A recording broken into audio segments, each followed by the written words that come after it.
Halo, saya Sofi Laulia dari kelas 10 AKL 1. Di sini saya akan menceritakan biografi B.J. Habibie.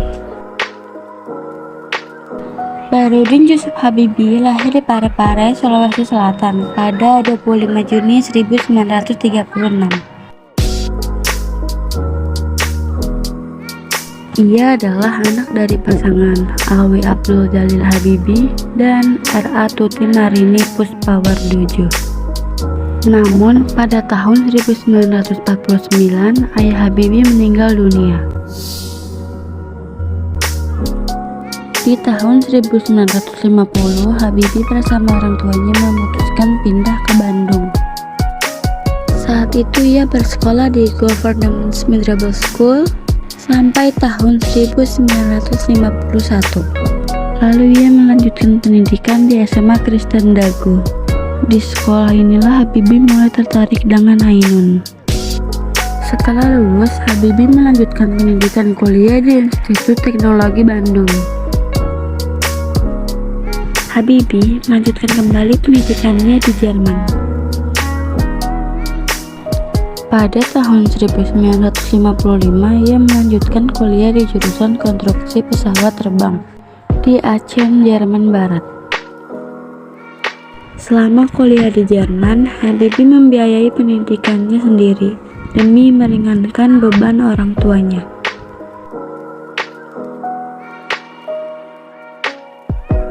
Pada tahun 2015, Habibie memperkenalkan rancangan pesawat baru yang digarap oleh perusahaan yang didirikannya.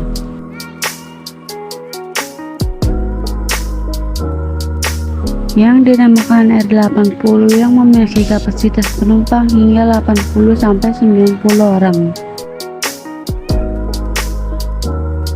B.J. Habibie juga dikenal sebagai sosok romantis dan sangat mencintai pasangannya, Ainun.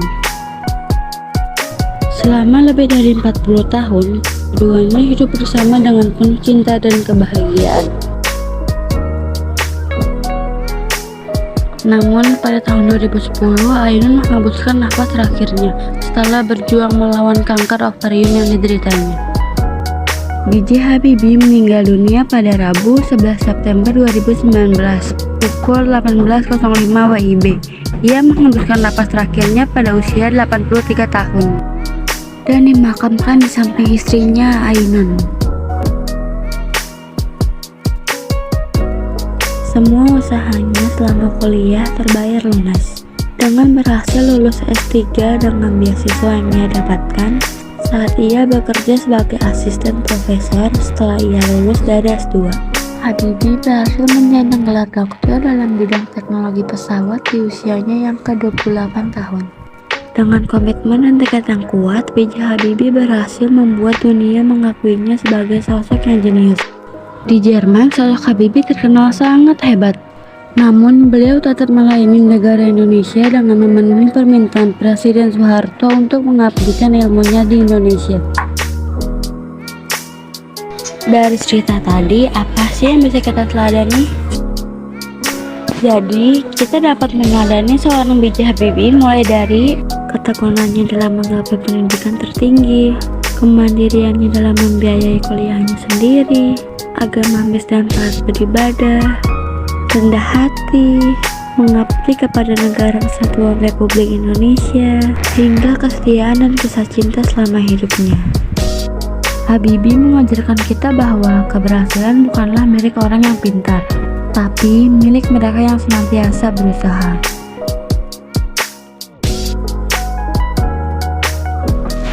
Hidup kesepian tanpa kekasih. Cukup sekian dan terima kasih.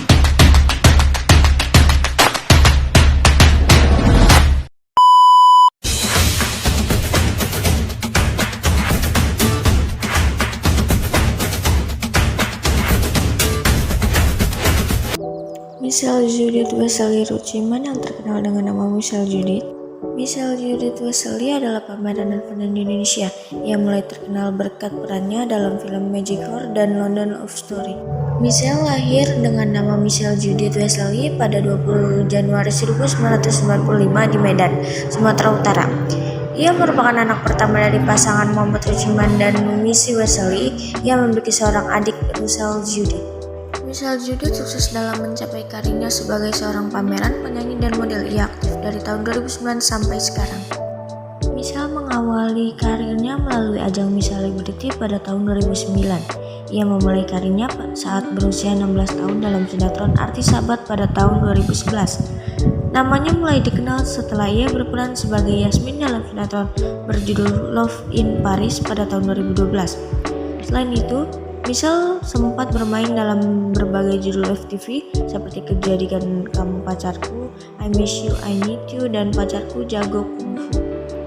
Tahun 2014, Michelle melebarkan karirnya ke layar lebar dengan berperan sebagai Freya dalam film Remember When, film yang disutradarai oleh Fajar Bustami. Berkat perannya ini ia masuk nominasi kategori artis pendatang baru terbaik dalam ajang Piala Maya 2014. Pada tahun 2015, ia mencoba terjun dalam dunia tarik suara dengan mengeluarkan single berjudul Kau dan Aku. Pada tahun yang sama, Michelle kembali berperan dalam film Magic Hour. 2 tahun setelah itu, ia kembali merilis lagu berjudul Oi Kakete Yuku yang diproduksi oleh Siun Music and Art. Ia juga membuka bisnis pakaian yang didesain sendiri dengan nama Hard World Clothing. Michelle berkarir juga di musik sebagai vokal dan mengeluarkan single utamanya. Pada tahun 2015, judul lagu Tentang Kau dan Aku, dan tahun 2018 judul lagu Oi Kakete Yuku, single 6 album. Pada tahun 2022, album Garis Waktu, judul lagu Melawan Hati bersama Reza Rahardian. Sampai di titik pencapaian karirnya, Michelle Judith mendapatkan penghargaan dan nominasi. Segitu saja yang saya ingin bicarakan kepada kalian mengenai biografi Michelle Judith. Saya Sajida Ramadhani dari kelas 10 AKL 1. Terima kasih.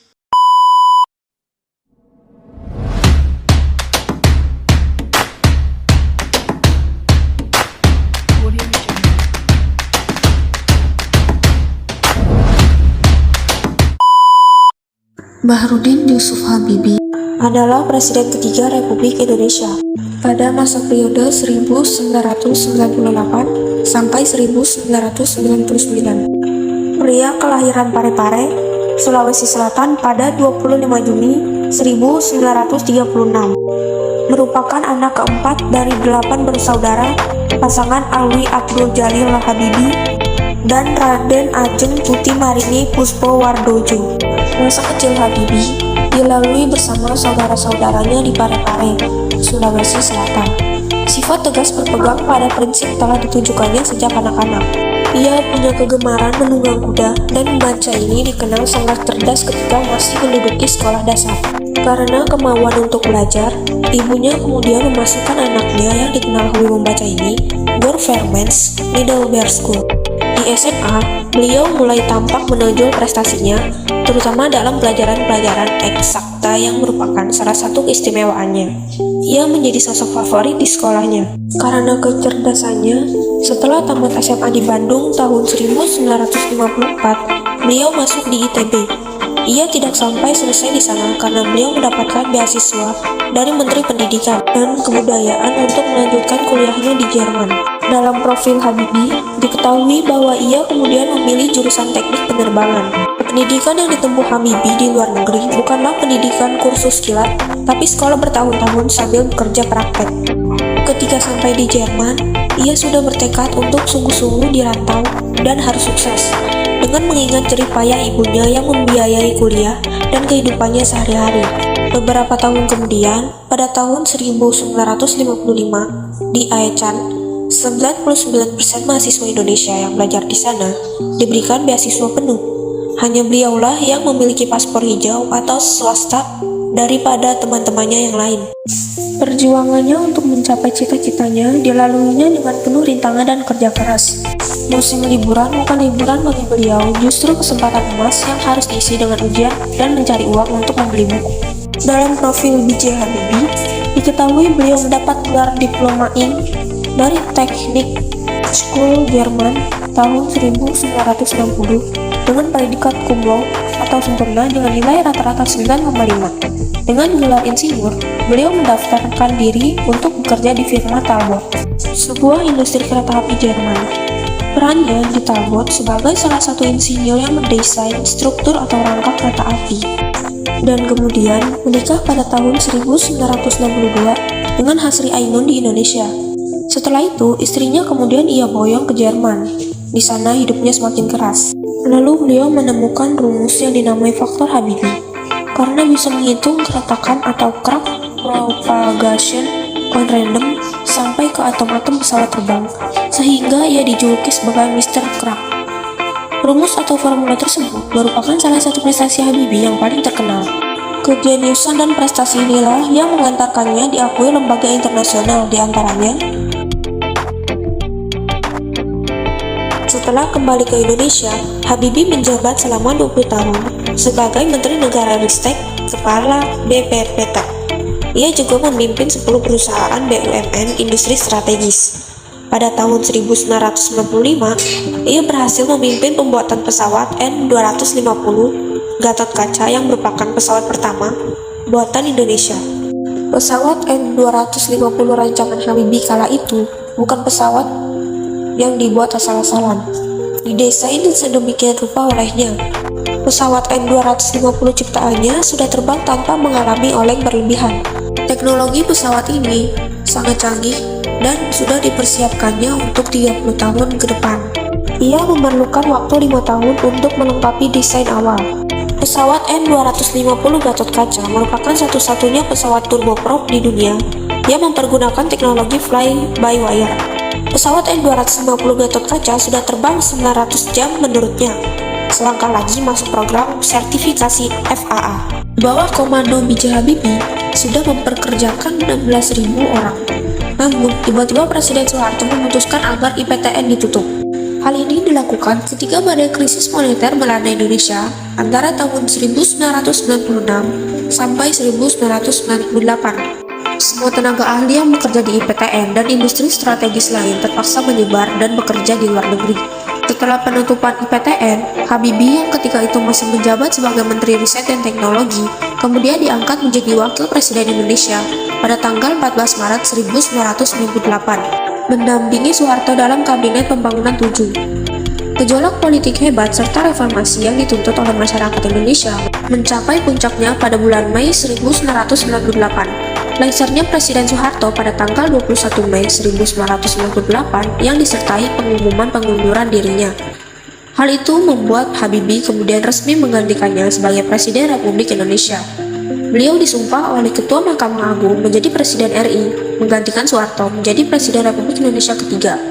Selanjutnya, pria yang dikenal sebagai Bapak Teknologi Indonesia ini menjabat sebagai Presiden Indonesia ketiga selama lebih dari 1 tahun. Ia mewarisi kondisi di mana Indonesia sangat kacau balau pasca lengsernya Soeharto, di mana banyak terjadi kerusuhan serta banyaknya wilayah yang menyatakan ingin lepas dari Indonesia. Dalam pemerintahannya sebagai presiden, ia membuat banyak keputusan penting. Salah satunya adalah melahirkan Undang-Undang Otonomi Daerah. Ia juga membebaskan rakyat dalam beraspirasi sehingga membuat banyak partai politik baru bermunculan. Ia juga berhasil menekan nilai mata uang rupiah terhadap dolar hingga di bawah 10.000, padahal waktu itu nilainya pernah mencapai 15.000 per dolar. Ia juga melikuidasi beberapa bank yang bermasalah. Sampai akhirnya, ia dipaksa pula lengser dari jabatan Presiden Indonesia setelah sidang umum MPR tahun 1999. Lama tak terdengar kabarnya, kemudian pada tanggal 22 Mei 2010, istrinya yaitu Hasri Ainun meninggal di rumah sakit Jerman karena penyakit kanker ovarium. Ainun Habibie meninggal pada hari Sabtu pukul 17.30 waktu Jerman. Hal ini menjadi duka yang amat mendalam bagi mantan Presiden ketiga Indonesia ini, termasuk rakyat Indonesia yang merasa kehilangan. Lalu, Bapak Teknologi Indonesia sekaligus putra terbaik bangsa Indonesia, B.J. Habibie wafat pada tanggal 11 September 2019 di Rumah Sakit RSPAD Gatot Subroto. Ia wafat karena masalah jantung setelah beberapa hari dirawat di rumah sakit. Jenazah mantan Presiden Indonesia ketiga ini disemayamkan di Patra Kuningan, Jakarta. Habibie dimakamkan di Taman Makam Pahlawan Kalibata, Jakarta di samping makam istrinya. Keteladanan apa sih yang bisa kita ambil dari kisahnya? Habibie merupakan sosok yang sangat mencintai tanah airnya Indonesia. Ia rela kembali ke Indonesia mewujudkan mimpinya membuat pesawat terbang bagi tanah airnya untuk menghubungkan seluruh wilayah kepulauan Indonesia.